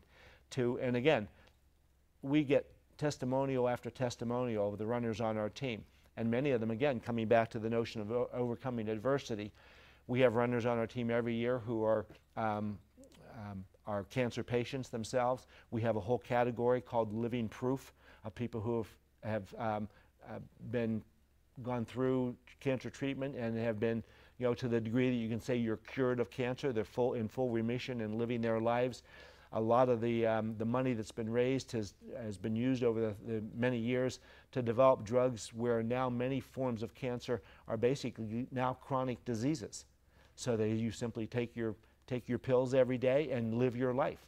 Whereas 20, 30 years ago, it would have been a near-death sentence to have. So the research that's going on by the funds that are raised, again, in this case, in cancer research, but many of you may have your own causes that you're supporting through the fundraising that you're doing.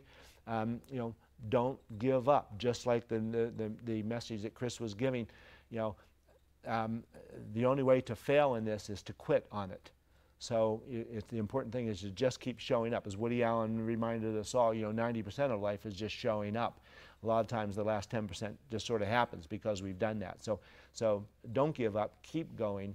And as a matter of fact, I made a couple of notes and I wrote them down here so I won't forget them to share. I want to share with you sort of some of the bullet points that we've used with our Dana-Farber Cancer a Marathon Challenge patients, runners, that the message we give them in terms of the fundraising and how do you raise funds. A lot of people run on these charity teams, but I'm just going to write a check. I don't like to ask people for money, okay? Or they're not fully committed. In the early years, we had people who just wanted to get an entry into the Boston Marathon, so I'd say whatever I have to do, for you, I just want a number into the Boston Marathon. We don't see much of that at all anymore. We have people coming and they want to be empowered through the fundraising process. And so we say, you're not joining a marathon team and you have to raise money. You're joining a fundraising team and you get to run a marathon. So again, it's simply a cognitive shift in the very same phenomenon. So let me see if I can get this to come up for me. So, there are 4 keys to the success, as we put it, really for your own fundraising, marathon fundraising campaign. And again, some of you have illustrated that you're running tomorrow for one of the charity teams. And it's perhaps only a matter of time if you continue to run a lot of races that you may end up being out there raising money for some particular cause.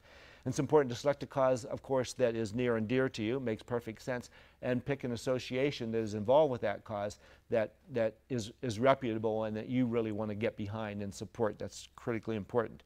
Number 2, share your personal stories with all your prospective donors. Everybody, your friends, your family, your coworkers, just about everyone. And the third notion is that a lot of people tell us that they don't like to approach people for money because they're thinking it's about, will you give me, support for my effort.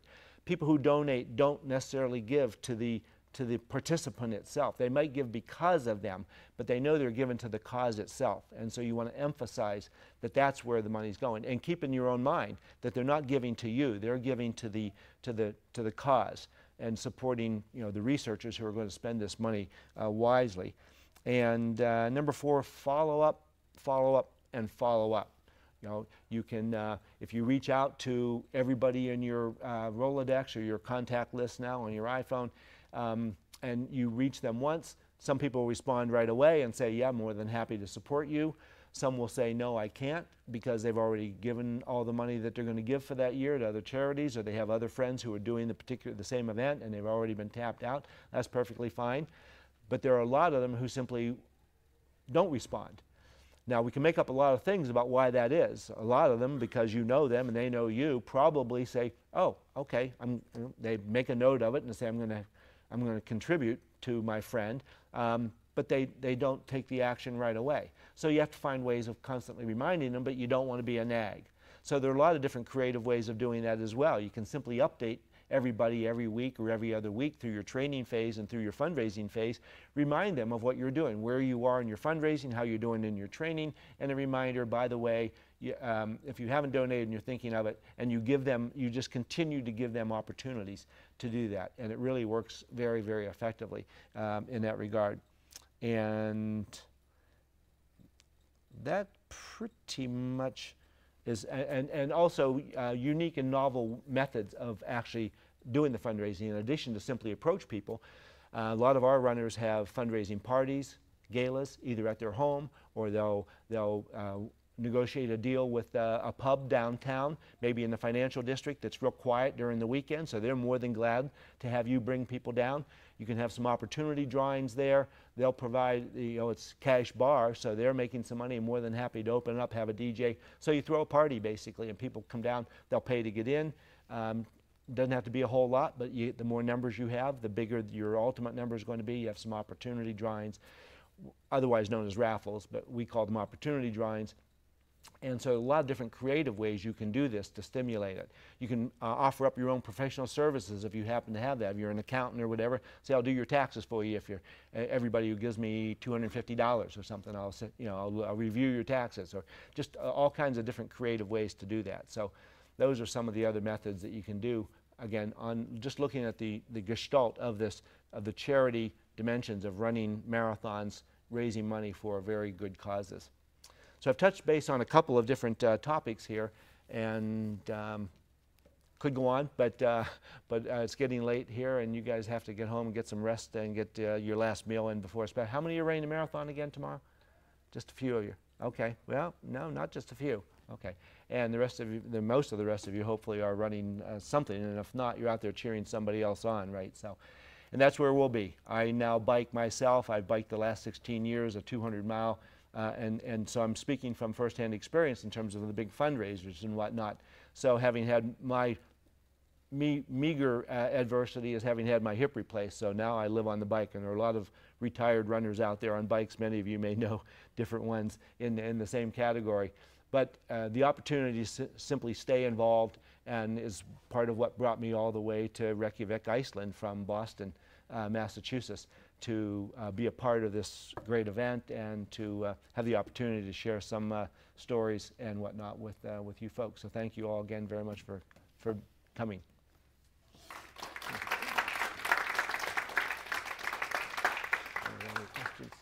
Thank you, Jack. Now we are open for a few questions. I actually have a one.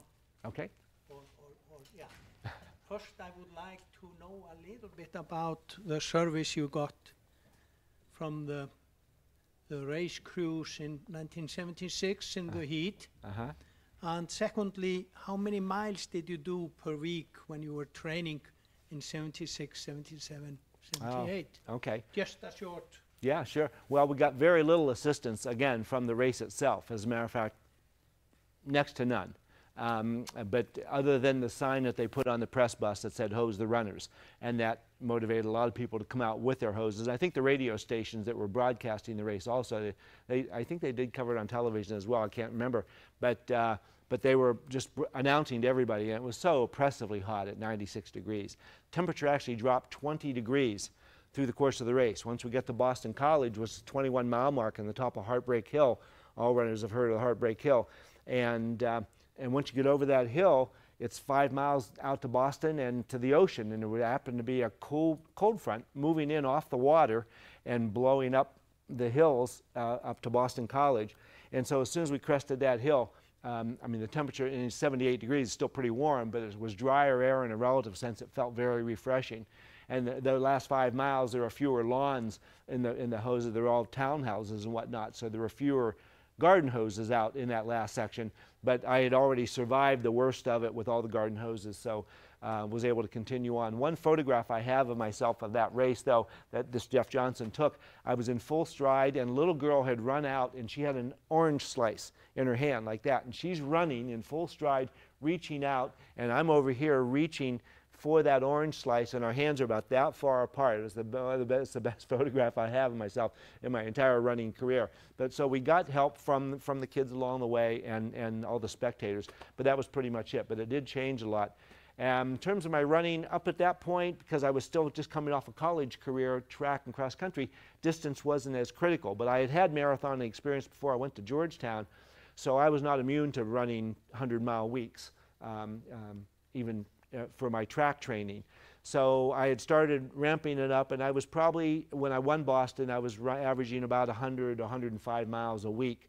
2 years later, when I ran that 211, for about a 12-week period prior to my taper, I averaged 120 to 125 miles a week, with high weeks of 140 and low weeks of about 110, depending on the speed work I was doing and whether I was going to run a race. So we survived our training, basically, is what it came down to.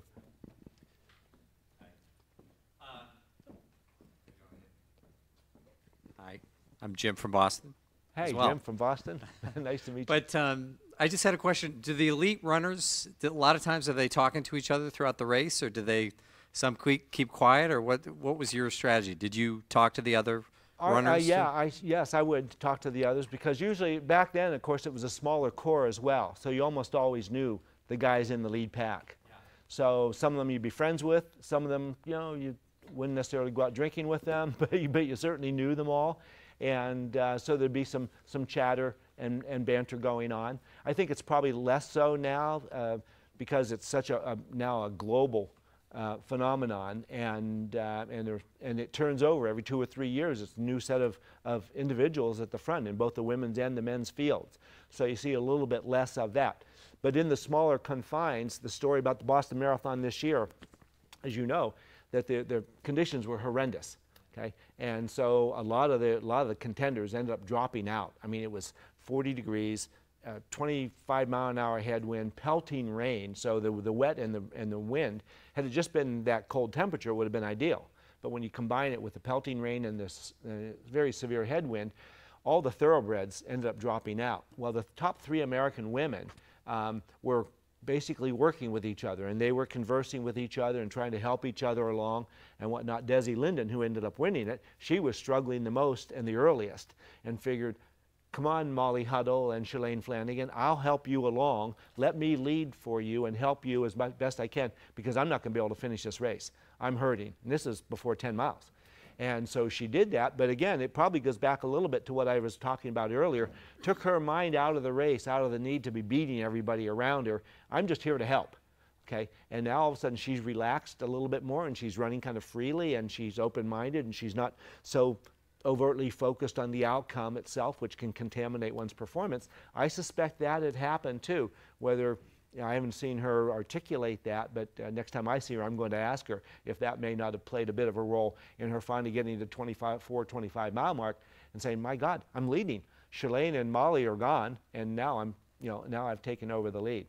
So, but back to your original question, yeah, I think there's a certain amount of banter goes on. Sometimes it's the Kenyans and the Ethiopians, 3 or 4 of each out there, and they'll use strategies and kind of talk about it a little bit.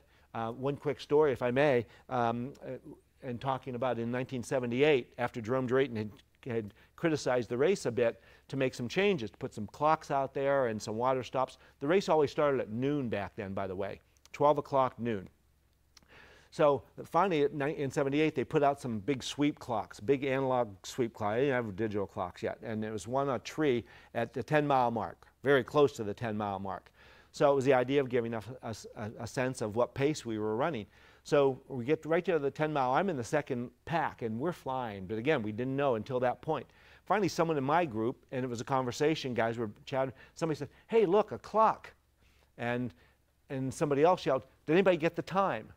Of course, they meant the split, and you're thinking, if we're running 5-minute pace, it would have been 50 minutes and some seconds probably. But he said, did anybody get the time? Not the split. So somebody else in the pack said, yeah, I think it's about 10 to 1. And I almost had to stop running because the humor of that was not lost on me. It was hilarious. So there's some of that what goes on and whatnot, and then there'll be other times when it's just, like with our training runs, and whatnot. There's a lot of banter early on, but if it's a serious workout and finally the pace picks up, and there's an inverse correlation between the amount of conversation and the pace that we're running, and so I think that applies too. So, but good question, thanks. And are you running, by the way? I am running, yeah. The marathon? Yes. Oh, good for you. Your first Reykjavik? My first, yeah. Yep. Yeah. Oh, okay. Okay. Well, we'll chat. Have a time to chat since we're ostensibly neighbors, coming from Boston. Good for you. Did you come with Marathon Tours? What's that? Did you come? I just came with my family. We like to make the marathon Oh, okay. Oh, fantastic. All right. Okay, maybe we'll get a chance to chat afterwards if you have. Yep, one moment. Yeah, we are streaming this. Oh, yeah, okay. Let's make it official. Hi. Hi. Okay. I'm from here. Streaming. Streaming. Okay, and I was wondering if you have if you think that some kind of particular diet is necessary for, like, the time when you're trying to beat your best time and reach your best form. What was your, what kind of diet were you on? Like, what kind of food are you eating? Well, I jokingly say I'm always on a seafood diet. If I see food, I eat it. but in the old days, before we had concentrated energy for exercise, goos and gels and Gatorade and all that, where you can take it with you. Back when I was in the height of my racing career, that didn't exist. So other than sugar cubes or something, and some people would carry those, and I popped some at the start of a race at times, and that's a whole other story. You don't want to do that. But we would do what's called carbohydrate loading diet. So you probably have heard of this. So you do your last fairly long series training run, about 7 to 10 days before your marathon. You start your taper, and then you abstain. Once you've kind of depleted yourself of that last training run, then you abstain from ingesting carbohydrates. You basically live on fats and proteins for half of a week, or at least up until the last 3 to 4 days before the marathon itself. I mean, you're eating tins of tuna and cottage cheese. So just a horrific diet. You're not a lot of fun to be around, and you don't enjoy being around by yourself either. So, but then all of a sudden you just switch turn the light switch on and just consume every carbohydrate you can get your hands on. So the theory goes, and there was some scientific evidence to back it up, that our bodies are able to store more carbohydrates, more glycogen in the muscles and the liver than we typically would be able to. So it will give you upwards of another 20% of glycogen in your system, that you're less likely to crash and burn at 20 to 22 miles. But sometimes it worked, sometimes it didn't. I actually did it for the 78 race, and it worked very well for me. But I was also drinking diluted Coca-Cola. That was our Gatorade then, defizzed. It's a great drink. It's sugar and caffeine and water. What more could you want? It's the perfect, it really to this day is kind of ideal. But you have to dilute it and you have to make it cold so it'll work. But nowadays, in terms of to get a little more serious with regards to your thing, I think if you're eating a well-balanced diet across the board, and you eat healthily, not just in terms of what you eat, but how you eat. Smaller meals, grazing throughout the day to balance it out. Certainly abstain from a lot of saturated fats, abstain from high glycemic index, carbohydrates that are going to give you spikes and whatnot, and obviously we time our meals around our training more often than not anyway, so that kind of goes without saying.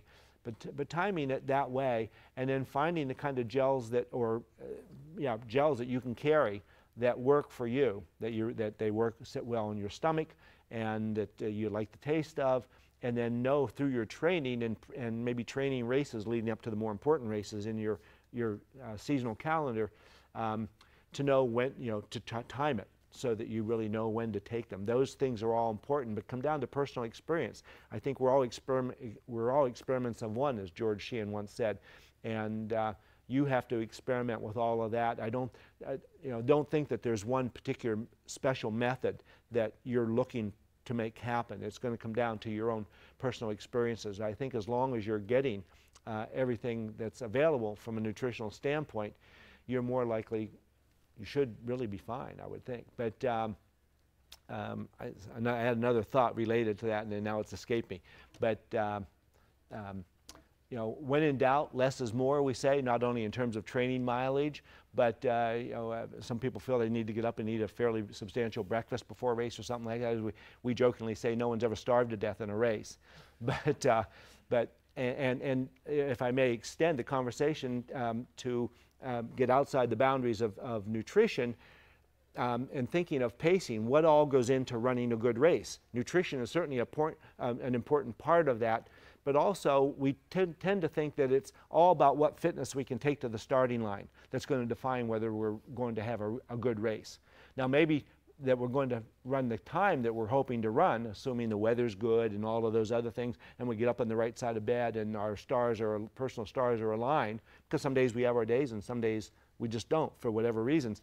But assuming all those things are in play, still running a good marathon is much more a function of how intelligently you execute your race plan, as opposed to how fit you are at the starting line.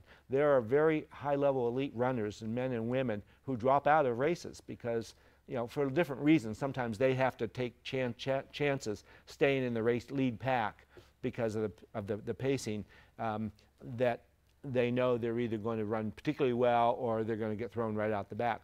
The vast majority of people running marathons are running against the clock, running against your personal best, trying to qualify for Boston or whatever. And so we're time trialists in that regard. And so running a time trial is about efficient pacing, very efficient pacing, which means even or negative splitting. So if you're trying to run a 4-hour marathon, let's call 4:22 as 10-minute pace. All right, so if that happens to be the ideal pace for your training at that time, and the weather conditions of the day suggest that there's no reason for you to not go after that. If you go out and run the first half at 9:50, everybody feels great the first 10, 15 miles of a marathon. Everybody does. So you'll swear after the fact that if it was too fast, you'll still say, it wasn't because I went too fast, because I felt great. Doesn't matter.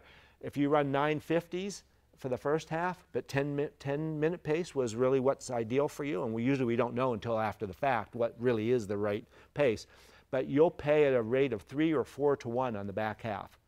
Not all, and it be exponential, meaning you'll now be running average probably 10:20 to 10:30 per mile for the whole second half.